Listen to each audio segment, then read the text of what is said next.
What's up guys, this is Massey. Welcome to another video. In this video I want to show you some examples regarding chain rule differentiation. The first example here I have is y equals to 2x minus 7 to the power of 3.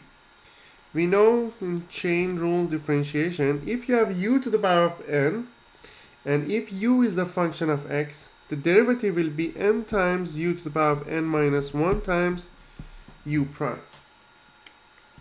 So it's going to be 3 times 2x minus 7 to the power of 2 times derivative of 2x minus 5, which is going to be 2. So that's going to be 6 times 2x minus 7 to the power of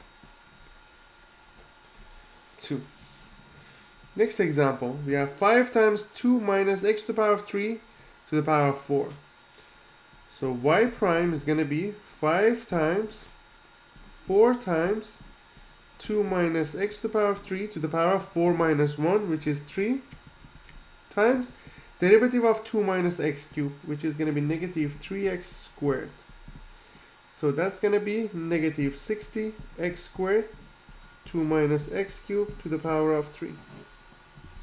That's going to be the final answer. Next one, we have 3x to the power of 4 minus 2x to the power of 2. Derivative will be 2 times 3x to the power of 4 minus 2x times derivative of 3x to the power of 4 minus 2x, which is going to be 12x cubed minus 2. So when you factor 2, it's going to be 4, 3x to the power of 4 minus 2x, 6x cubed minus 1.